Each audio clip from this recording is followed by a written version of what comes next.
কারণ আজরাইল আলাইহিস সালাতু ওয়াস সালাম যখন জান কবজ করার জন্য বান্দার নিকট উপস্থিত হয়, তখন যদি আপনি বলেন আজরাইল ভাই আমারে 2 ঘন্টা সময় দিন, আমার 2টা ছেলে 2টা মেয়ে আছে, আমার তো বিশাল সম্পত্তি টাকা পয়সা আছে, এগুলো আমি বন্টন করে দিয়ে আসি, তারপরে আমার জানটা কবজ করেন। বলেন মুসলমান মালাকুল মউত আজরাইল কি সুযোগ দিবে?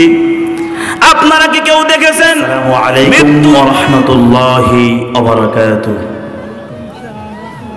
আপনারা সকলে কেমন আছেন? আস-সিহহাতু নি'মাতুন আযীমাতুন মিনাল্লাহ। সুস্থতা আল্লাহ তাআলার নিয়ামত। আমাদেরকে আল্লাহ রাব্বুল আলামিন এই জালিসুর রহমানে গুনাহ মাফের মজলিসে আসার বসার তৌফিক দান করেছেন। সময় অল্প, শোনাবো সংক্ষেপে কুরআনের গল্প। আল্লাহ তাআলা আমাদেরকে সুস্থ রেখেছেন, সেজন্য কালিমাতুর শুকর উচ্চারণ করি, বলি আলহামদুলিল্লাহ। সকলে দুরূদ ইব্রাহিম পড়ি। আল্লাহুম্মা সাল্লি আলা মুহাম্মাদ ওয়া আলা আলি মুহাম্মাদ কামা সাল্লাইতা আলা ইব্রাহিম ওয়া আলা আলি ইব্রাহিম ইন্নাকা হামিদুম মাজিদ। আল্লাহুম্মা বারিক আলা মুহাম্মাদ ওয়া আলা আলি মুহাম্মাদ কামা বারাকতা আলা ইব্রাহিম ওয়া আলা আলি ইব্রাহিম ইন্নাকা হামিদুম মাজিদ। قال النبي عليه الصلاة والسلام من أتاه الله مالا فلم يؤد زكاته مثل له يوم القيامة شجاعا أقرعا له زبيبتان يطوقه يوم القيامة. قال الله تعالى وأنفقوا مما رزقناكم من قبل أن يأتي أحدكم الموت فيقول رب لولا أخرتني إلى أجل قريب فأصدق وأكن من الصالحين ولن يؤخر الله نفسا إذا جاء أجلها الله خبير بما تعملون. سبحانك لا علم لنا إلا ما علمتنا إنك أنت العليم الحكيم. الحمد لله, আল্লাহ পাকের শুকরিয়া। আমি ইতিপূর্বে কোরআনে কারিম থেকে কালামে পাকের 63 নং সূরা মুনাফিকুনের 10 নং আয়াত এবং 11 নং আয়াতের অংশ তেলাওয়াত করেছি। পয়গম্বর নবী আরবি সাল্লাল্লাহু আলাইহি ওয়াসাল্লামের অসংখ্য গণিত হাদিসের ভান্ডার হইতে একখানা হাদিসের অংশ তেলাওয়াত করেছি। আল্লাহ যদি তৌফিক দান করেন তাহলে কিছু কথা বলতে পারবো। কোরআনের কথা সবাই বলতে পারে না, আল্লাহ তাআলা যাকে তৌফিক দেন আল্লাহ পাক রব্বুল আলামিন সূরা মুনাফিকুনের 10 নং আয়াতে কারিমার মধ্যে কি বলেন শুনেন। ওয়ানফিকু, তোমরা ব্যয় করো, খরচ করো, মিন ক্বাবল, পূর্বে, মিন ক্বাবলি আন ইয়াতিয়া আহাদাকুমুল মাউত, তোমরা ব্যয় করো, খরচ করো মৃত্যু আসার পূর্বে, না মৃত্যু আসার পরে, মিন বাদি, মৃত্যু আসার পরে।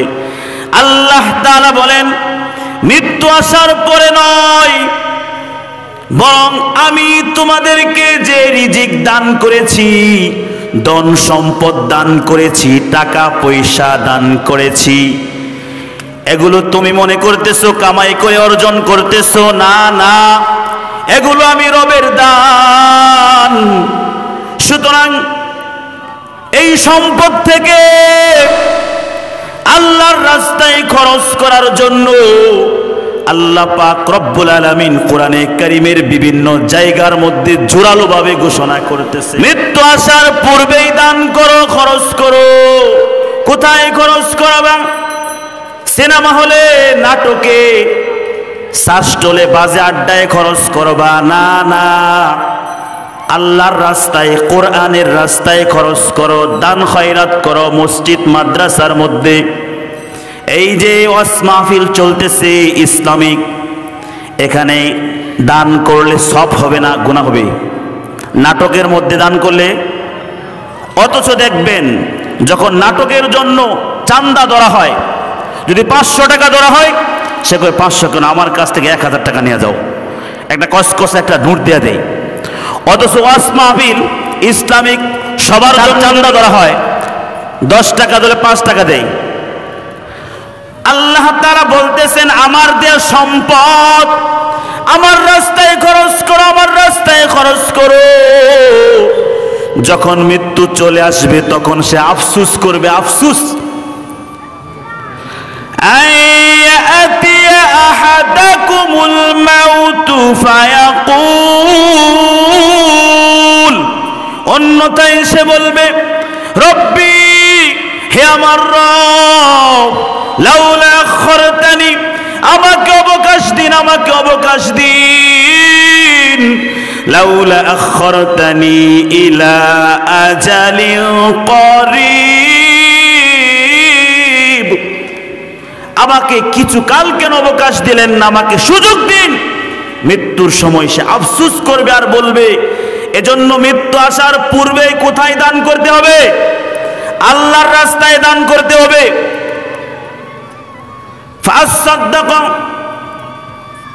তখন যখন শেষ সময় আফসোস করবে, বলবে, আল্লাহ আমাকে সুযোগ দিন, আমাকে অবকাশ দিন। ফাসাদদাক, আমি সদকা করব। ওয়া আকুম মিনাস সালিহিন, এবং আমি নেককারদের অন্তর্ভুক্ত হব, নেককার হব। আমি দান খয়রাত করব, যাকাত দিব, হজ করব। কিন্তু সে তখন এগুলো আর করতে পারবে না। মৃত্যু চলে আসলে সে আর এগুলো করতে পারে না, কারণ মৃত্যুর সাথে সাথে বান্দার সকল আমল বন্ধ হয়ে যায়। কবরে শুয়ে সুবহানাল্লাহ, আলহামদুলিল্লাহ, আল্লাহু আকবার যদি 500 কোটি বারও যদি পড়েন, কোরআন তেলাওয়াত 36 খতমও যদি দেয়া হয়, বিন্দুমাত্র সওয়াব হবে না, বিন্দুমাত্র নেক হবে না।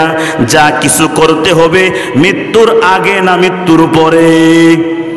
মৃত্যুর আগেই করতে হবে, কারণ আজরাইল আলাইহিস সালাতু ওয়াস সালাম যখন জান কবজ করার জন্য বান্দার নিকট উপস্থিত হয়, তখন যদি আপনি বলেন, আজরাইল ভাই আমারে 2টা ঘন্টার সময় দিন, আমার 2টা ছেলে 2টা মেয়ে আছে, আমার তো বিশাল সম্পত্তি, টাকা পয়সা আছে, এগুলো আমি বন্টন করে দিয়ে আসি, তারপরে আমার জানটা কবজ করেন।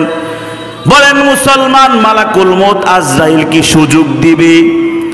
আপনারা কি কেউ দেখেছেন মৃত্যুর পরে আমাদের পূর্বপুরুষ যারা অন্ধকার কবরে চলে গেছে, তারা কি পুনরায় ফিরে এসেছে? এমন কোন নজির আছে? ফিরে আসতে পারে নাই, ফিরে আসতে পারে নাই। এজন্য ভাইয়েরা, বন্ধুরা, এই ধন সম্পদ এগুলো আমার না, এগুলো আল্লাহ পাক রব্বুল আলামিন আমাকে দান করেছেন। এগুলো যদি আল্লাহর রাস্তায় খরচ করেন, কালামে পাকের 2 নম্বর সূরা, সূরা বাকারা, আমহাকুল্লাহুর রিবা ওয়া ইউরবিস সাদাকাত ওয়াল্লাহু লা ইউহিব্বু কুল্লা কাফফারিন আসীম। যারা সুদ গ্রহণ করে, সুদ খায়, এই সুদকে আল্লাহ তাআলা নিশ্চিহ্ন করে দিবেন। যদিও আমরা দুনিয়ার মধ্যে দেখতেছি যারা সুদ খায় তারা বাড়ি গাড়ি ধন সম্পদ অনেক কিছু করে ফেলে, 7 তলা ফ্ল্যাট বাসা করে ফেলে, এসি লাগায়, এসি লাগায়, দামি পালঙ্কের মধ্যে ঘুমায়। আমি বলতে চাই ওই এসির বাতাসে বান্দার শরীর ঠান্ডা করলেও অন্তরের অশান্তি ঠান্ডা করতে পারে না। পারে? হারামে কি নাই? আরাম নাই। দেখবেন বউ কথা শুনে না, ছেলে সন্তানরা কথা শুনে না, এই পেরেশানি ওই পেরেশানি, এই টেনশন ওই টেনশন, বিভিন্ন চিন্তা ভাবনা, শান্তি নাই, হারামে শান্তি নাই। আল্লাহ তাআলাই তো বলতেছেন ইয়ামহাকুল্লাহুর রিবা, আমি সুদকে নিশ্চিহ্ন করে দেই, ওয়া ইউরবিস সাদাকাত, এবং সদকাকে দানকে আমি বর্ধিত করে দেই, বাড়ায়া দেই। যদিও আমরা জুমার দিন মসজিদে গেলে 5 টাকাতে আর কুতান দিলে পারো না, অথচ শাস্ত্রলে বসে দেখবেন আবুল বিড়ি আকিস বিড়ি অযথা অপচয় করে খরচ করে। অথচ আমরা বাহ্যিকভাবে দেখতেছি হেরে 5 টাকা দিয়ে আনলাম, এই 5 টাকা যদি থাকতো স্যার শাস্ত্রলে বৈশাইরা সাড়া খায়া বা আবুল বিড়ি টাইন হাইরা শরীরটা সাঙ্গা বানাইতাম। সামনে সামনে আমরা দেখতেছি এটা কমে যাচ্ছে, কিন্তু আল্লাহ তাআলা এই দিকটা 5 টাকা আপনি আল্লাহর রাস্তায় দান করছেন, আল্লাহ তাআলা ওই দিকটা ঘুরায় আপনাকে 1-এর বদলে 10 দিবেন। আল্লাহ তাআলা কোরআনে কারীমের মধ্যে বলেন মান জাআ বিল হাসানাতি ফালাহু আশরু আমসালিহা, যে বান্দা একটা নেকের কাজ করবে ওই একটা নেকের বদলে তাকে 10টা দান করবেন। সুবহানাল্লাহ। কিন্তু আল্লাহ তাআলা গুনাহের ক্ষেত্রে, পাপের ক্ষেত্রে আল্লাহ তাআলা বলেন ওমান জাআ বিস সাইয়্যাতি ফালা ইউজজা ইল্লা মিসলাহা ওয়া হুম লা ইউযলামুন। আল্লাহ তাআলা গুনাহের ক্ষেত্রে 1-এর পরিবর্তে 10 এটা বলেন না, বরং বান্দা গুনাহ যেই পরিমাণ পাপ করবে ওই পরিমাণ ওই শাস্তি ভোগ করবে। ওয়া হুম লা ইউযলামুন। আল্লাহ তাআলা বান্দার উপর জুলুম করেন না। কি করেন না? জুলুম করেন না। এজন্য এই ধন সম্পদগুলো আমার না, আমার না, এই ধন সম্পদগুলো আল্লাহ তাআলা আমাকে দান করতেছেন। এগুলো পরীক্ষা, সম্পদ দিয়ে আল্লাহ পরীক্ষা করেন, মাল দিয়া পরীক্ষা করেন। দেখতেছে মাল দিয়া দেখতেছে আল্লাহ সে আমার রাস্তায় খরচ করে কিনা না শয়তানের রাস্তায় খরচ করে, এটা দেখতেছেন পরীক্ষা। আল্লাহ তাআলা কোরআনে কারীমের মধ্যে বলেন ওয়ালানাবলুওয়ান্নাকুম বিশাইইম মিনাল খাউফি ওয়াল জুই ওয়া নাকসিম মিনাল আমওয়াল ওয়াল আনফুসি ওয়াস সামারাত ওয়াবাশশিরিস সাবিরিন। আল্লাহ তাআলা বান্দাদেরকে পরীক্ষা করেন, বিভিন্ন জিনিস দ্বারা পরীক্ষা করেন, ক্ষুধা দিয়া পরীক্ষা করেন। এই ক্ষুধার অবস্থায় যে হারাম ভক্ষণ করে, না সবর করে, ফল ফসলাতির ক্ষয়ক্ষতি, এগুলো দিয়ে আল্লাহ তাআলা পরীক্ষা করেন। এবং জীবনটা একটা পরীক্ষা, আমাদের জীবনটা একটা পরীক্ষা। পরীক্ষার হলে ছাত্ররা পরীক্ষা দেয়, প্রশ্নের উত্তর সঠিক বেঠিক লেখে, স্বাধীনতা দেয়া হলো। পরীক্ষার হলের মধ্যে যারা গার্ড হিসেবে থাকে, অবস্থান করে, তারা কিন্তু বাধা দেয় না। কি করে না? কারণ কি পরীক্ষার হলে মাফ থাকে না। 3 ঘন্টা সময়ে পরীক্ষা দাও, প্রশ্নের উত্তর সঠিক বেঠিক লেখো, স্বাধীনতা দেওয়া হলো। দেখা যাবে ফলাফলের বেলায় তুমি ফাঁসের ছাত্র না ফেলের ছাত্র। ফলাফলের বেলায় দেখা যাবে কারো মুখে হাসি, কারো চোখে পানি। এজন্য আল্লাহ তাআলা এগুলো দিয়া পরীক্ষা করতেছেন, বান্দাকে দেখতেছেন, টাকা পয়সা দিতেছেন, এগুলো পরীক্ষা, এগুলো আল্লাহর রাস্তায় খরচ করে কিনা এটা দেখার জন্য। সুতরাং আল্লাহ তাআলার রাস্তায় যারা খরচ না করবে তাদের জন্য কেমন শাস্তি হবে, কেমন শাস্তি হবে। শোনো মুসলমান, কারণ কালামে পাকের 104 নম্বর সূরা সূরা হুমাজার মধ্যে হুমাজার 4 নং আয়াতে আল্লাহ তাআলা জানায়া দিলেন কাল্লা লা ইউমবাযান্না ফিল হুতামা। যারা আল্লাহর দেওয়া রিজিক থেকে আল্লাহর রাস্তায় খরচ করে না, দান করে না, তারা কোন জাহান্নামের মধ্যে নিক্ষিপ্ত হবে আল্লাহ তাআলা পরিষ্কারভাবে জানায় দিলেন। সেই জাহান্নামের নাম বলবো। আল্লাহ তাআলা কোরআনে কারীমের মধ্যে বলতেছেন কাল্লা লা ইউমবাযান্না ফিল হুতামা। হুতামা নামক জাহান্নামে সে নিক্ষিপ্ত হবে। আল্লাহ তাআলা বলেন ও নবী আপনি জানেন কি হুতামা নামক জাহান্নামটি কি?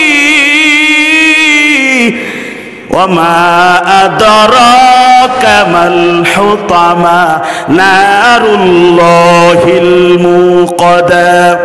এটা আমি আল্লাহর আগুন, এটা আমি আল্লাহর আগুন, জাহান্নামের আগুন দুনিয়ার আগুনের মতো নয়। মুসলমান ভাইরা আমার, দুনিয়ার আগুন তো হাতে লাগলে হাত জ্বলে, পায়ে লাগলে পা জ্বলে, শরীরের যে কোন অংশের মধ্যে লাগে ওই অংশটুকুই জ্বলে। কিন্তু জাহান্নামের আগুনটা এমন, শরীরের যে কোনো অংশের মধ্যেই লাগুক না কেন কলিজার মধ্যে আগুন ধরে যাবে, বোনা হয়ে যাবে। আল্লাতি তাত্তালিউ আলাল আফইদা, অন্তরের মধ্যে আগুন ধরে যাবে। জাহান্নামের আগুন, জাহান্নামের আগুন 70 ভাগ আর দুনিয়ার আগুন হলো 1 ভাগ। যারা আল্লাহর রাস্তায় খরচ করে না তাদেরকে ওই হুতামা নামক জাহান্নামে নিক্ষেপ করা হবে। যারা গুনে গুনে রাখে ওয়াইলুল লিকুল্লি হুমাজাতিল লুমাজা, আল্লাযী যে জমা করে মালান মাল, আল্লাযী জমা মালাহু আদ্দাদা, এবং তা গুনে গুনে রাখে আল্লাহর রাস্তায় খরচ করে না তাদের জন্য তাদেরকে কোন জাহান্নামে নিক্ষেপ করা হবে? হুতামা। কোন জাহান্নাম? শুধুই কি তাই? সুজাআন আকরা, যারা আল্লাহর রাস্তায় খরচ করে না, যাকাত দেয় না, সুজাআন আকরা, একটা সাপ তার গলার মধ্যে বেরি স্বরূপ করা হবে। ওই সাপের মাথার মধ্যে আঁশ থাকবে না, বিষের তীব্রতার কারণে আঁশ পড়ে যাবে এবং চোখের উপরে কালো বিন্দু থাকবে। ওই সাপ তার গলার মধ্যে বেরি স্বরূপ করা হবে। ওই সাপ তার মুখের 2 দিক দিয়া তার 2 গালের মধ্যে 2 চোয়ালের মধ্যে ধ্বংস করবে আর বলবে সুম্মা আনা মালুকা আনা কানজুকা সুম্মা তাল, আমি তোমার সেই মাল, আমি তোমার সেই সম্পদ যা তুমি জমা করে রাখতে খরচ করো নাই।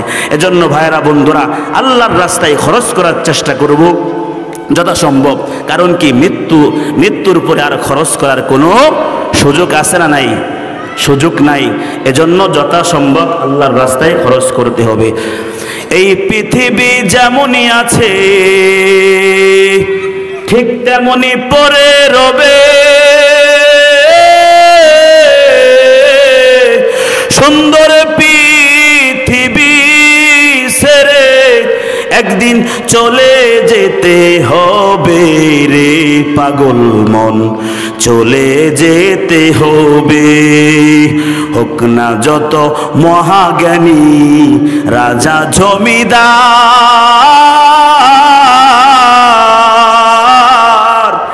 এই পৃথিবীর অস্তিত্বভূত রহিবে না আর।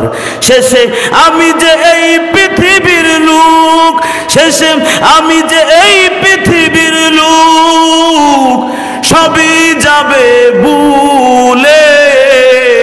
সুন্দর পৃথিবী ছেড়ে একদিন চলে যেতে হবে রে মন, চলে যেতে হবে, কেউ আর ফিরে আসবে না।